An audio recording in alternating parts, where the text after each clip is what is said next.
I have hunted all over and been licensed in a number of countries. Botswana has it all. You track lion here in the Delta, you track elephant, you track buffalo. Everything we do is pretty much primarily tracking.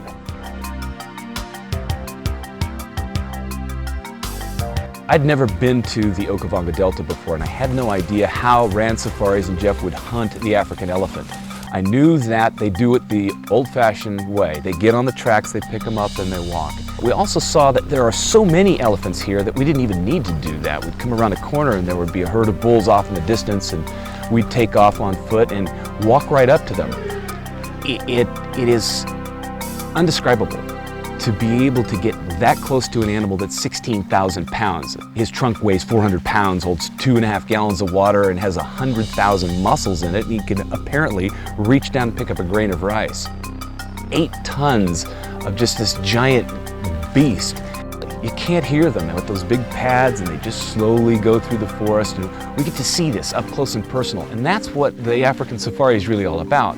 The elephant, run out of places to go, basically. That's why they're all here in Botswana. We've got the Okavango Delta, we've got this great habitat, and we've had an unnatural explosion of elephant in Botswana. As a hunter, you care about wildlife. You want to do the right thing for the animals, and in SCI, that's exactly what we do. We contribute to conservation. We have our own conservation programs, sometimes at local levels, sometimes at national and even international levels, and that's what happens with the African elephant. You support sound science-based wildlife conservation principles and practices. You want to protect the freedom to hunt. Every animal needs some sort of management, and when the habitat's involved, where elephants are very destructive, just because they're so big, they need 700 pounds of food a day just to maintain their body weight. And these big bulls are always constantly testing their strength against trees. And this was all that was keeping that tree alive, this right here. This is the end of the marula tree. You got, obviously the elephants ring barked him. You can see where they've torn the bark off on the trunk. Fire got in there, and the tree died, and then eventually there was just a little bit hanging on there. You can see a little bit of bark there, but probably a wind came up and blew it over. What's amazing is you showed me a little bit of termite damage, and you showed me where the fire could come and what could happen to a tree that's, 4 or 5 feet in diameter, and there it is. You can see the termites have destroyed it. It's got fire damage, and wind blows it over. But the elephant was the one who caused the death of that tree. Wow. A million years ago or 300 years ago, elephants had places to move. They'd move into an area, forested area. They would change the habitat. It would become a savanna where you had grasslands. Different species could move into that area, and the elephants would move somewhere else. And there was a revolving, changing environment for various species. Elephants don't so much adapt to their environment as much as they adapt their environment to them. Because of their awesome power, they're able to level whole forests, transforming the very ecosystem they inhabit. When overpopulated, they can also turn a landscape to desert in short order, which highlights the need for controlled hunting. I was a little apprehensive about hunting an elephant until I found out the truth, until I found out about how many elephants are there. 150-some thousand in Botswana. Eventually what will happen is a bull reaches an age of 50, 55, 60 years old. Depending on where he's been and what he's been eating, his molars, they get 6 sets of molars, and those molars will wear out. He gets his last set of molars when he's 47 years old. So depending on what he's having to eat to maintain his body weight, they may last 10 years, they may last 5 years. And then all he's got to look forward to, and as a 7-ton animal, is slow starvation. In the position that we are as human beings, you have to manage the world's animal populations to their betterment. I mean, we're not doing it to their detriment. We're trying to improve their habitat, improve their conditions, and give them better lives. In Botswana, often we pick up a track and actually get on it and track him, but most of our hunting is really spotting and stalking. But if you see a big track like this, and you want to get a look at him, the only way to do it is to track him. How do you know what a big track is? I mean, obviously it looks big to me, but... Yeah, I mean, usually it's a rough measurement, 2 feet, 2 of a person's feet, depending on the size of your foot, obviously. But, gives you a rough idea. I've heard stories about trackers in Africa that can identify individual elephants based upon the print in the sand. Is that true? Absolutely. I mean, an elephant track will get worn at the back, or where his pad's rubbing all the time, and then also you see these big indentations here. That's a certain pattern, and a lot of times you'll get a very distinct pattern where something stands out in the same spot every time. And I've often had guys, trackers of mine, where we'll see a track and we know it's a big bull, maybe we see him on another safari. Right. And we'll say, hey, that's the guy, we've seen him before, and recognize the track and say, let's get on him and go. You can really clearly see the indentations right now, so it's a fresh track this morning maybe? Absolutely. Yeah, we need to get on him. Let's do it. Rann finds a massive old bull feeding in an open stretch of the delta. Until you actually get up on your first elephant and really get in close, 20, 30 yards, you realize how big they really are. And it's hard to prepare anybody for that.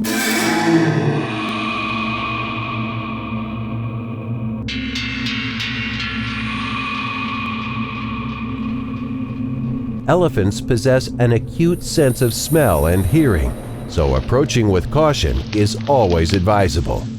This and the fact that when threatened, an elephant can turn and charge in an instant with stunningly fast 30-mile-per-hour speed. The hunters carefully shuffle through cover toward the old bull with the intensity of soldiers negotiating a minefield. What I like with an elephant is the brain is a big enough target at 30 yards that anybody should be able to hit it. It's just concentration. When you're aiming at a point, at a specific target, it's bullet placement. But that's not always the case. Just because of the adrenaline factor, your heart starts pumping, this huge animal which could be dangerous.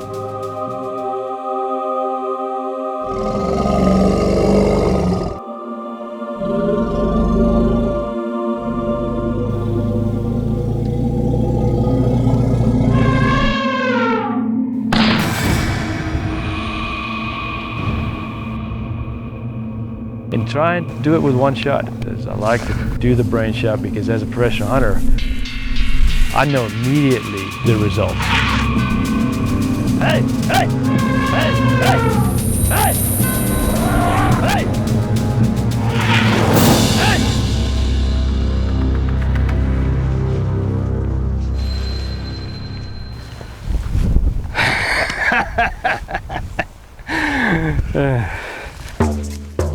When I first came to Botswana in '84, we just kind of came together, and well, he's a lot more than a tracker. When we started, you had a gun bearer, and then you had trackers as well.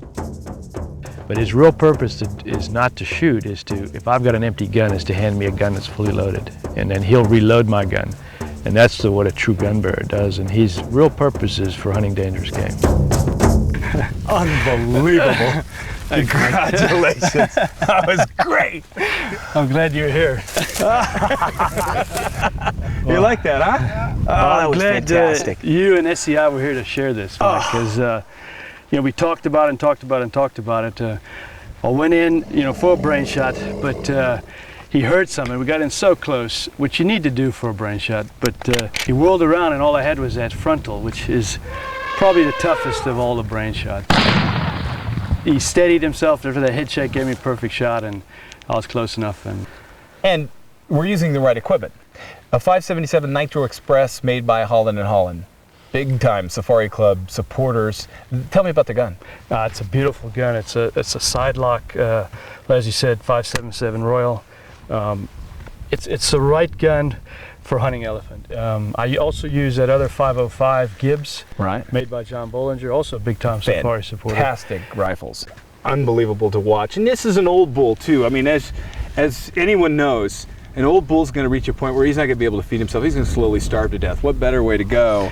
Absolutely. And what better way to manage the wildlife here? What are the things you look for in a bull? I mean, in terms of the ivory, in terms of the tusks, how do you determine as a professional hunter that is a bull that I'd like to take or have my client take? We always look at body size because body size is important. Besides tusk, you know, the head on a big bull is obviously that much bigger than in proportionate to his body.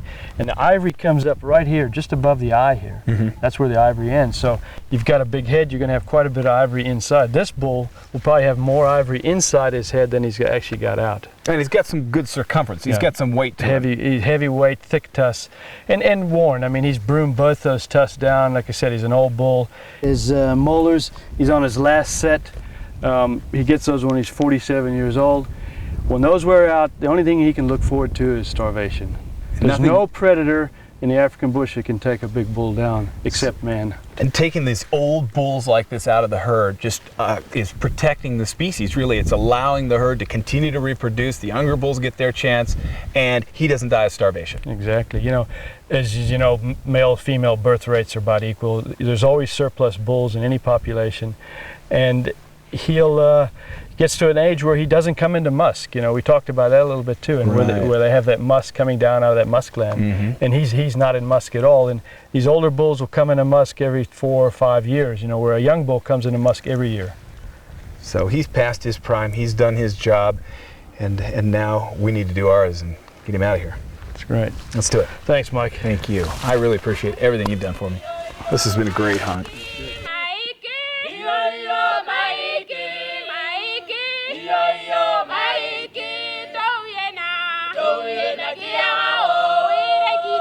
It is an ultimate hunting experience. I wish that everyone at one point in their lives could come to Africa and experience just seeing what's here.